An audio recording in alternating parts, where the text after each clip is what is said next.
C'était l'événement high-tech de cet été, l'annonce par Apple de la sortie du Vision Pro, un casque de réalité augmentée présenté par la firme californienne comme le premier ordinateur spatial. La promesse, plus besoin d'écran, de clavier et de souris avec ce casque aux allures de masque de ski. Tout s'affiche devant vous et vous le contrôlez grâce à votre regard et au mouvement de vos doigts. Mais Apple n'est pas le seul GAFAM à miser sur cette technologie. Meta de Mark Zuckerberg, l'a faite avant lui. Ce soir, dans Panorama, on se demande si le casque virtuel, cette innovation encore inconnue du grand public, est-elle l'ordinateur de demain? Pour en parler, Delphine Sabatier, bonsoir. Bonsoir. Vous êtes journaliste Bismart, spécialiste des enjeux numériques. Bonsoir Indira Touvenin. Bonsoir. Vous êtes experte en réalité virtuelle et auteur de la réalité virtuelle démystifiée. Vous êtes également professeure à l'Université de technologie de Compiègne et chercheuse au laboratoire CNRS EDIASIC. Indira Touvenin, le casque virtuel, est-ce une révolution technologique comme certains l'ont annoncé?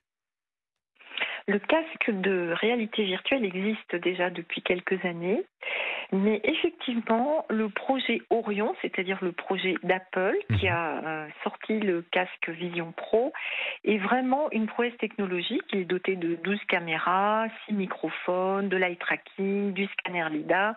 C'est vraiment un casque très sophistiqué. Par contre, c'est une technologie qui existe depuis déjà plus de 20 ans.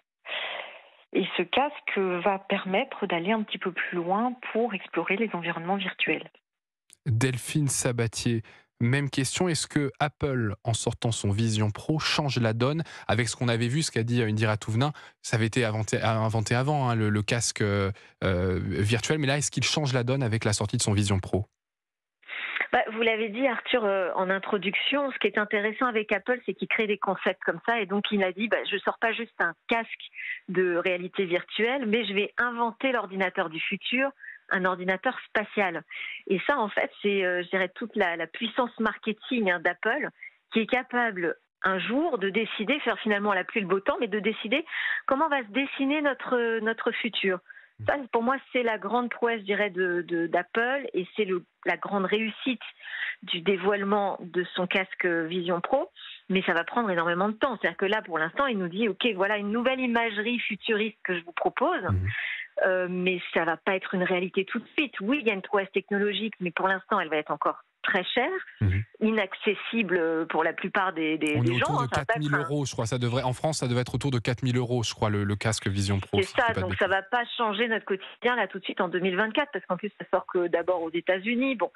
Donc c'est plus pour Apple une histoire de futur, d'imagerie du futur qu'il nous propose, alors qui fait plus ou moins rêver. Ça peut faire rêver. Moi, ça ne m'a pas vraiment enchanté. Je ne suis pas sûre d'avoir envie de vivre dans ce futur proposé par Apple. Parce qu'on le voit, Indira Touvenin, quand j'invite les auditeurs d'Europe 1 à aller voir la bande d'annonce entre guillemets du casque Vision Pro d'Apple, on a l'impression d'être dans un épisode de science-fiction où on a un père qui, avec ce casque énorme sur les yeux, qui regarde ses enfants tout en travaillant, parce que c'est bien ça qu'a inventé Apple, c'est pas un casque virtuel. Eux, ils parlent de casque de réalité augmentée. On reste dans la réalité quand même avec ce casque. Oui, alors en fait, c'est ce qu'on appelle aujourd'hui la réalité mixte, mais je suis tout à fait d'accord avec ce que vient de dire Delphine, c'est que pour l'instant, nous avons une prouesse technologique. Attention, le contenu n'est pas créé par Apple. On a un casque qui va permettre à la fois de rester dans un monde complètement fermé, donc par exemple apprendre à faire de la chirurgie, vous mettez le casque, vous apprenez à opérer sur un patient virtuel, ou alors vous visitez une pyramide égyptienne. Mais il y a aussi ce qu'on appelle la réalité mixte qui va mélanger réel et virtuel.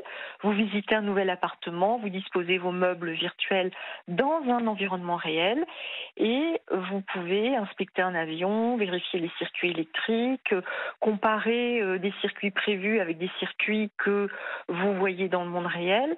Donc ça, c'est vrai que c'est très intéressant comme technologie. Mais attention, les contenus ne sont pas faits par Apple. Les contenus correspondent à d'autres plateformes, d'autres moyens, on va dire, de développement et de création. Et ça, c'est pas Apple qui va le proposer. Ce sont donc d'autres, il y a Disney+ pour le divertissement, et c'est ça qui m'intéresse. Voilà. C'est à quel besoin répond le casque virtuel d'Apple, Delphine Sabatier? On l'a dit, il y aura des usages très techniques pour apprendre la médecine, mais tout le monde n'apprend pas la médecine. Il y aura peut-être un sens pour le grand public qui est du divertissement. Je l'ai dit, Disney, regarder ses films avec un univers Disney. Mais à part ça, pour le grand public, à quel besoin il répond ce casque Vision Pro? Ah, c'est un peu toute l'ambiguïté là aussi de cette annonce, parce que le casque s'appelle Vision Pro.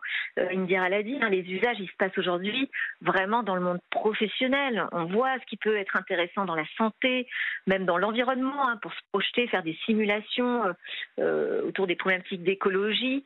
Le métavers industriel, on en parle beaucoup en disant tout le bien que ça peut apporter sur les conceptions. Mais alors pour le grand public aujourd'hui, c'est le jeu. Aujourd'hui, l'application maîtresse de la réalité virtuelle, c'est le jeu. De la réalité mixte, donc il va mixer le réel et le virtuel. On n'a pas encore une vision très claire de ce qui va être la super application qui va faire que tout le monde va l'adopter, comme on a adopté un jour le smartphone. C'est-à-dire qu'Apple a réussi effectivement à nous faire un peu abandonner nos ordinateurs pour basculer sur les smartphones.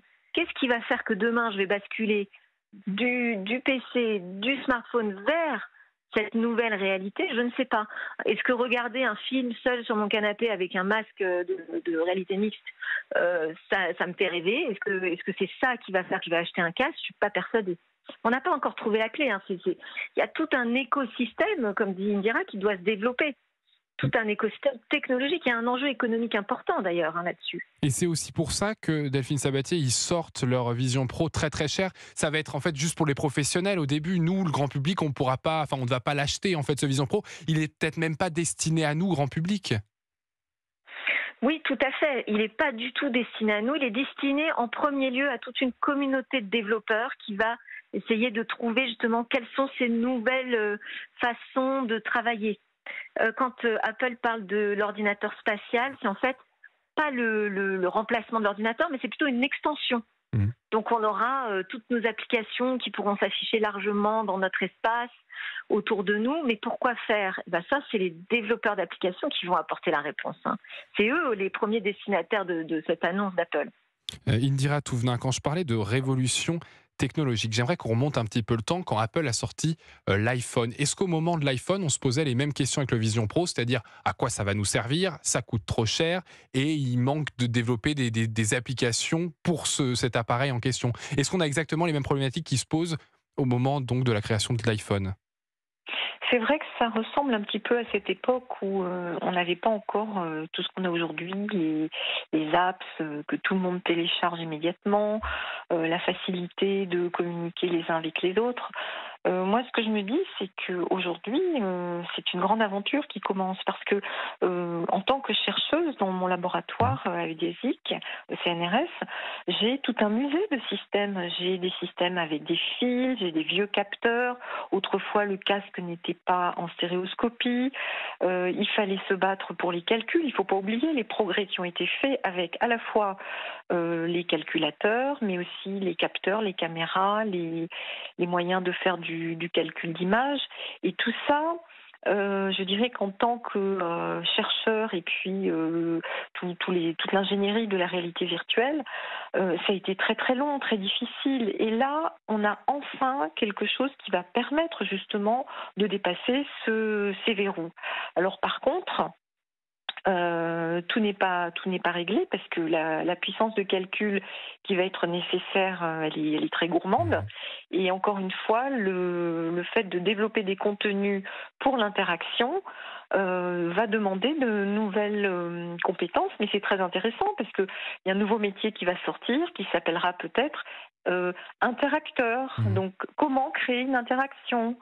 On aura des métiers qui seront plutôt liés à l'immersion ou à ce qu'on appelle aussi l'UI ou l'UX plutôt, l'expérience utilisateur. Et finalement, tout ça se crée grâce à l'outil. C'est toujours la technologie qui va tirer l'usage dans ce genre d'histoire. Mais au fond, on peut déjà voir qu'on a traversé déjà une grande partie des questions, en tout cas du point de vue technique.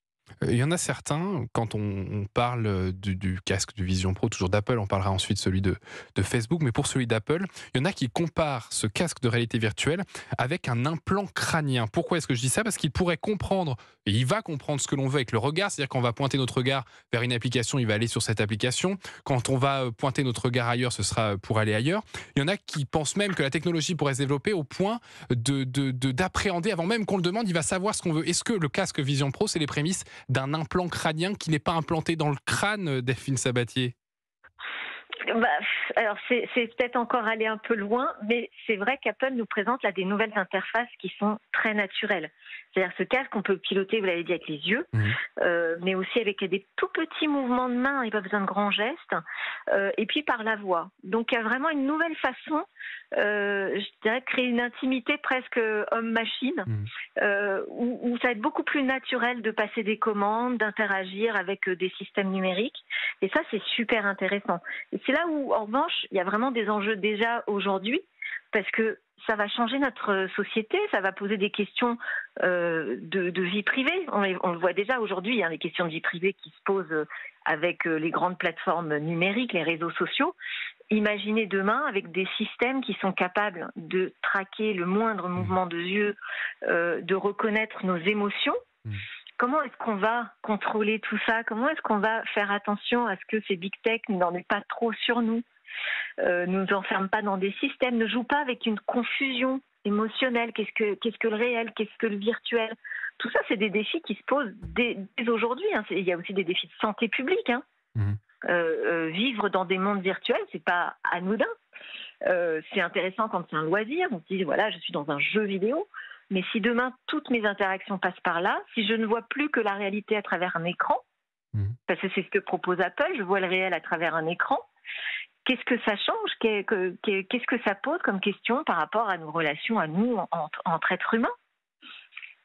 Indira Touvna. Et puis, sans parler des questions de désinformation. Donc on voit déjà beaucoup sur les plateformes une capacité d'influence de masse. Demain, avec cette immersion dans des mondes virtuels, on peut craindre déjà des dérives aussi à ce niveau-là.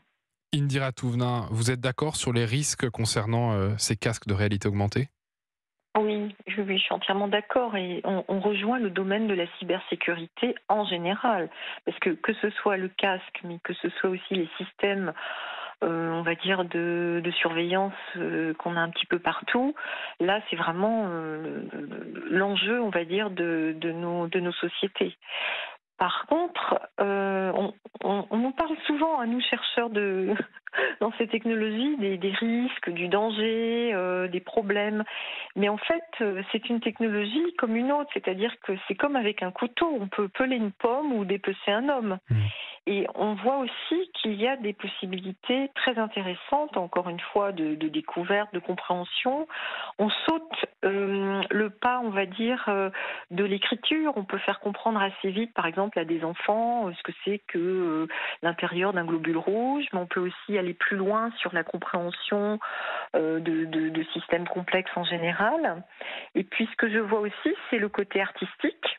C'est par exemple l'application Le Bal de Paris qui a été développée par la grande chorégraphe Biancali, où des gens se retrouvent dans des environnements qui sont à la fois poétiques, imaginaires, et vivent des expériences qu'ils ne pourraient pas vivre dans le monde réel. Donc un petit peu comme finalement le smartphone. Qui aurait cru qu'on aurait des réseaux sociaux que l'on pourrait atteindre avec des smartphones? Il n'en était pas question tout au début. Et finalement, qu'est-ce qu'on cherche à faire dès qu'on a un nouveau système? On cherche souvent à communiquer et à être avec les autres. Donc, il y a toujours cette ambivalence sur ces technologies. On peut être coupé, effectivement, du monde réel. On peut être dans un monde dangereux avec une cybersécurité et une espèce de système de surveillance prédominant. Mais on a aussi cette chance incroyable d'être en lien à travers d'autres expériences. Et vous avez parlé de ces liens sociaux. Il y a un spécialiste du domaine, c'est Meta, ex-Facebook, le Mark Zuckerberg, qui lui a lancé lui aussi son casque de réalité, avec son casque virtuel. Mais lui, ça va de pair avec une autre technologie, Delphine Sabatier, c'est le métaverse. Est-ce que vous pouvez peut-être nous expliquer ce qu'est le métaverse que veut créer Mark Zuckerberg avec son casque virtuel? C'est l'idée en fait de créer des mondes virtuels dans lesquels on sera en immersion totale et qui sont persistants. C'est-à-dire qui existent tout le temps, qui ne sont pas là juste quand j'allume un jeu, je sors et s'éteint. Non, ce sont des mondes qui existent en permanence, dans lesquels je peux me retrouver, évoluer avec un avatar. C'est intéressant parce que Meta le pense pas uniquement pour le jeu vidéo, même si c'est la première application de la réalité virtuelle et des métavers. Il le pense vraiment comme de nouveaux usages sociaux, de nouvelles plateformes d'interaction entre les internautes. Mais pour l'instant, c'est plutôt assez déceptif. Alors déjà, ça vient de la maison Meta Facebook, donc il y a des appréhensions quant à la protection des données perso, quant aux dérives aussi de violence qu'on peut trouver dans ces mondes immersifs. Donc on est assez prudent quand on regarde Meta, mais c'est quand même Meta le plus intéressant à observer parce qu'ils sont là depuis plus longtemps, ils ont investi beaucoup d'argent. Oui, parce qu'ils ont déployé toute leur stratégie, c'est sur le métaverse maintenant. Absolument. Et puis ce sont les premiers vendeurs de casques de réalité virtuelle. Donc c'est intéressant à suivre. Mais si vous regardez où ils en sont aujourd'hui et les images de ces premiers métavers Horizon Worlds que crée Meta, que le groupe Meta Facebook, bon, pour l'instant, on a des avatars sans jambes, par exemple. Voilà, on est quand même aux prémices encore de la réalité virtuelle et de l'immersion totale. Mais ça permet de se projeter sur ce monde de demain, ces usages de demain, ces interactions qu'on aura entre nous, entre avatars. Alors, à quoi ça va servir? Qu'est-ce que ça va changer? Tout ça, je pense qu'il faut en parler dès aujourd'hui, Arthur. C'est super, ça c'est une émission là-dessus, parce que nous, on doit se poser ces questions, mais les politiques aussi. Comment créer les bonnes politiques publiques demain vis-à-vis de ces technologies? Et surtout quand on voit avec le développement aussi du télétravail, c'est-à-dire que là, la promesse qu'ils nous font Apple, Facebook, peut-être Google, on en reparlera, c'est aussi de pouvoir tous se réunir en étant tous chez nous, Delphine Sabatier. Oui, absolument. Alors là, pour le coup, on a un vrai besoin. On a traversé cette crise Covid-19 qui a montré combien c'était essentiel d'avoir des outils qui permettent d'interagir à très large échelle, à l'échelle mondiale même, entre êtres humains via des technologies de visioconférence, mais plus loin d'immersion. Donc là, on a un vrai usage intéressant sur le travail, mais quand même, vous voyez, le retour au présentiel est toujours là, est toujours important. Il y a plein d'entreprises, par exemple Xavier Niel, le grand patron de Free, qui nous dit on ne peut pas tous télétravailler. La Freebox n'aurait pas existé si on avait été en télétravail en permanence. La créativité passe par quand même l'expérience et le partage en direct entre humains. Indira Touvenin, je vais revenir sur ces GAFAM. Donc on l'a dit, Apple qui lance son Vision Pro, Facebook, Meta maintenant qui a lancé le sien, enfin qui l'a lancé même avant, le MetaQuest. Google, on l'entend pas trop. Il y avait eu les Google Glass il y a quelques années, mais ça n'a pas été un succès. Où est-ce qu'ils en sont, Google, sur ces questions-là? En fait, ils avaient essayé de travailler sur la réalité mixte. Il y avait une technologie qui avait été rachetée puis qu'ils ont abandonnée parce qu'il y a eu le Magic Leap, en fait. Et je crois qu'ils n'ont pas trouvé le marché et le fait que les contenus ne soient pas encore très intéressants ne facilite pas les choses à Google.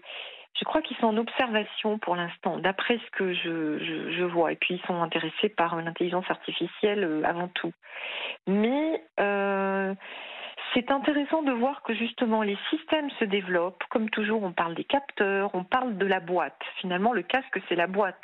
Mais qu'est-ce qu'on met dans la boîte? C'est quoi l'objet d'intérêt? Et finalement, c'est intéressant de voir que l'Europe a perdu déjà certaines batailles dans le domaine du numérique. Ça, je pense qu'on est tous plus ou moins conscients de ce qui se passe.